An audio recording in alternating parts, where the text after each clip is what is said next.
Cool. Hey, what's up, everyone? Megan, welcome. Thank you for joining us on Thank you. the Good to be here. cool. So this is our basically our daily homework planner workshop, um, and today we're going to be going through a worksheet. I just want to quickly share. If you can bear with me, I just want to quickly share the link to the different channels. A second, but. Let's see.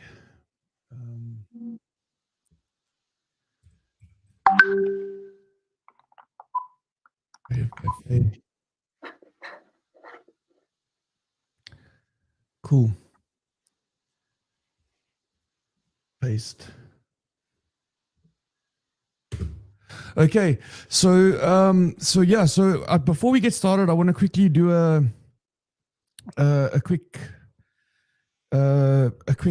speech that I've prepared here. That's just outlines what the program's all about and what this live broadcast is all about, and how people can participate. Let me just also switch on the banner here. Okay. Okay, cool. So MyRehab Cafe is a community of like-minded individuals that are actively pursuing a process of self-discovery. The community is located within a private and unsearchable or secret group on Facebook. So on Facebook, there are normally two privacy settings for Facebook groups. So public, so anyone on or off Facebook can see who's in the group and what they post. And there's another setting, which is private. So only members can see who's in the group and what they post. So the group has an additional setting activated, which makes it a secret Facebook group. So this means that it's a private group, which is completely hidden from non-members, okay? Only members of the group can find it, and new members can only be added at the invite of admins. So nobody outside the group will be aware of its existence, and nobody can apply to join. Unless you send me a WhatsApp message as per the banner. So the group has exclusive access to loads of content that is available on any of the MyRehab public channels. Like the MyRehab Facebook page or the MyRehab Helper Facebook profile. So the vast majority of the members on the group are patients that have been through the MyRehab inpatient dual diagnosis rehab process. In a lot of ways, the group is structured as an aftercare program, and it's designed to keep individuals engaged in a program of recovery, or as we like to call it, a process of ongoing self-discovery. So what is the MyRehab Helper? The MyRehab Helper is a Facebook profile that is essentially represented as a singular and personified version of a group of MyRehab mental health and addiction specialists. So the MyRehab Helper Facebook profile is a public profile, so anyone on or off Facebook can see any of the content that the MyRehab Helper posts. MyRehab Helper profile serves as somewhat of a window to the services offered to the MyRehab Cafe community. So normally a workshop, lecture, mutual self-help group meeting that is broadcast as a live video in the MyRehab Cafe group has its first 10 or 20 minutes broadcast to the MyRehab Helper profile. This is so that anyone who's not an exclusive member of the MyRehab Cafe group can benefit from some of the content that the MyRehab Cafe group is generating. And so that they can get an idea of what the MyRehab Cafe is all about before they make a commitment to joining. So for today's broadcast, we're currently broadcasting the ARC MyRehab Facebook page, the MyRehab Helper Facebook profile, as well as the duly diagnosed YouTube channel. And that's going to be those are the public channels, and that's going to be for the first 10 to 20 minutes, right? So we're going to cut the feed on those channels and go strictly over to the MyRehab Cafe group. And that broadcast will see it through to the end of the 50 or 60 minutes that the workshop takes. So if you're a member of the MyRehab Cafe group, make sure you're watching via the correct channel, which is via the group. Anyone on the public or private channels is welcome to jump on and participate in the workshop. The link will be in the comments. If you don't want to participate via video or audio, you can also participate by posting a comment in the channel that you're watching on. So your comments should come up, and I can just post them. Hey, Sophia, welcome. Thanks for participating and joining. So you can also phone in if you like. The number is on the screen, on the banner below. It's 082-886-3996. So if you want to phone in, I can connect you through to the feed. And that's pretty much that for the speak. How long did that take? 5 minutes? Cool. 6 minutes, 3 seconds. 6 minutes, 3 seconds. Okay. All right, cool. So today we're going to be going through a worksheet with Megan. Thank you, Megan, again for joining. So you're going to be taking over these homework planner workshops at some point in the near future. I'm going to sort of drop you in the deep end. But for now, let's go through it together. Okay, so this particular worksheet, consequences of continuing addictive lifestyles, okay? So this assignment will help you see more clearly what your limits are when it comes to suffering negative consequences of substance abuse or other addictive behaviors. Once you finish this, it will be helpful to talk about it with your therapist or your program sponsor. So question 1, have you ever made a yet list before? That should be in inverted commas there. Or heard of the idea. So a yet list is simply a list of negative consequences of addiction that we know could happen, but which we have not experienced yet. So how could a list like this be useful?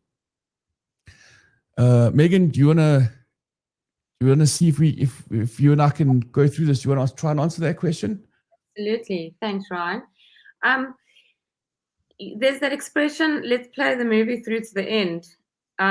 I think that, it could almost be seen as quite similar. And I think that to look at a yet list when on a journey can be something very beneficial, because I think, from my experience and from what I've seen, instant gratification and thinking of what we want in the now seems to take preference of thinking about what could happen in the future. And it's easy to lose focus of what could happen in the future and what consequences could take place in the future when we need that instant gratification and that instant satisfaction. So yeah, I think looking ahead at playing the movie to the end, or thinking about what is yet to happen, could, if we really apply ourselves to that way of thinking, and we really practice that in a moment of feeling tempted or not in a rational frame, it could potentially save us from bad decisions. Well, I mean, addiction sort of, in a lot of ways, it just means instant gratification, right? So we're triggered in whatever way we are, and we want to use now, and we do it despite the consequences. Yeah. So I quite agree with you on that, in that, we need to start learning to take into account that there's a series of future selves that we need to also worry about, because yeah,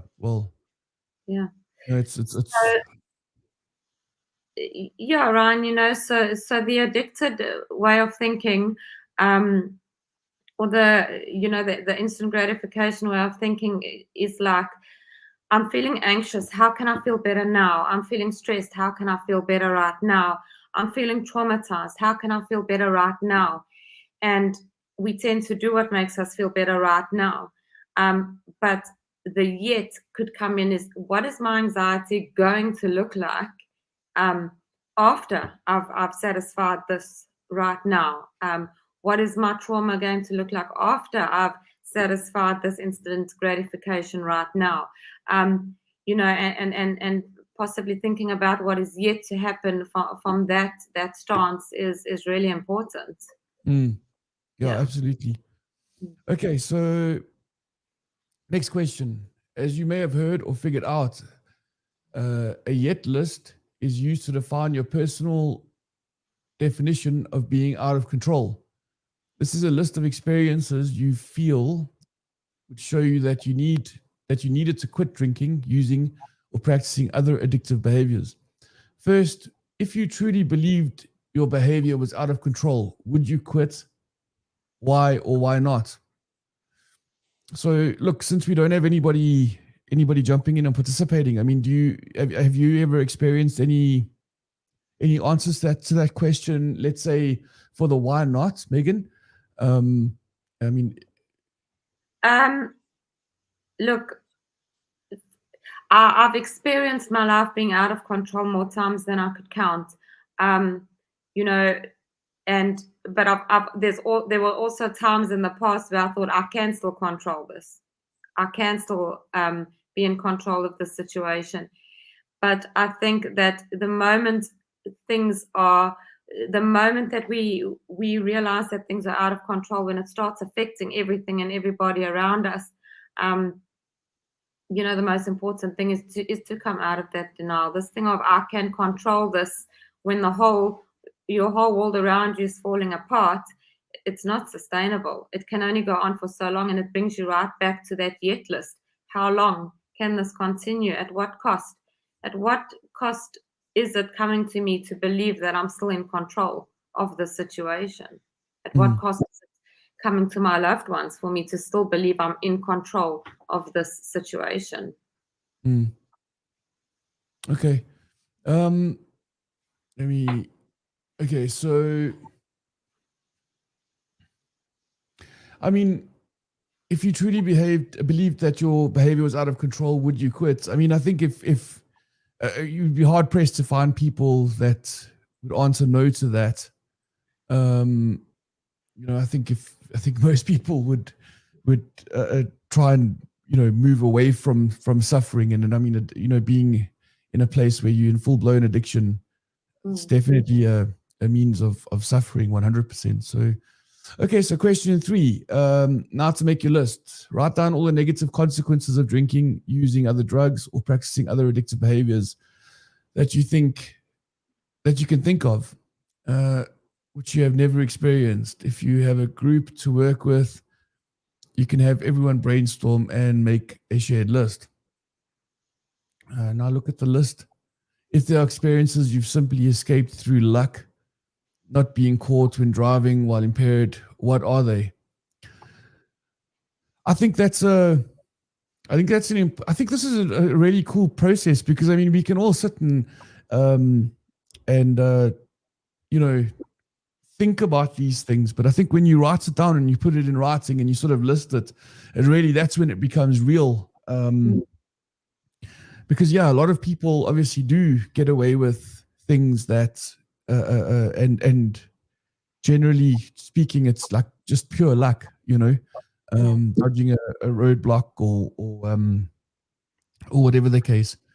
So, any comments on that from your end? I think that there's those obvious situations where luck comes in, like the roadblock.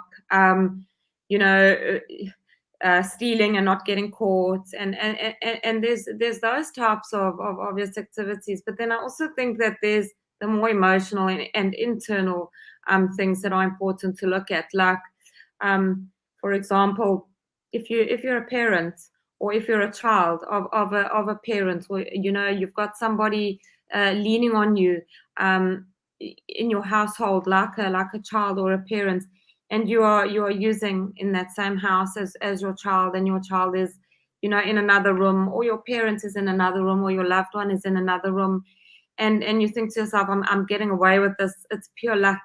But I think the deeper you're looking into your luck, you might also realize that luck does run out, and people do start noticing, and consequences do start coming in.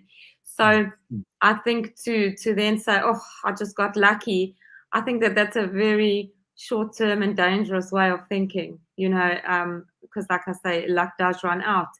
And the question is as well, do you ever really get away with it? Like, even if no one finds out, like, you're going to know, you're going to have to sort of live with yourself and your conscience. Exactly. And often we think people are not noticing, but they know exactly what's going on. It shows in the way we live, it shows in the way we behave. So whether luck runs out or whether we think we got lucky, but in actual fact, people can see what's going on, is also something to consider. Absolutely. All right. So Megan, it looks like, so we're about 15 minutes in. I'm going to cut the feed to the live platforms. Again, guys, if you want to join the MyRehab Cafe, please send me a WhatsApp message. My number's showing on the screen. I did a whole little speech in the beginning of at the start of the whole thing. You can go back and listen to that. That'll also give you some insights into how you can join and participate. And with that, I'm going to switch over to the intermission video, and I'll see you in the Marieb Cafe, Megan. See you there. Cool.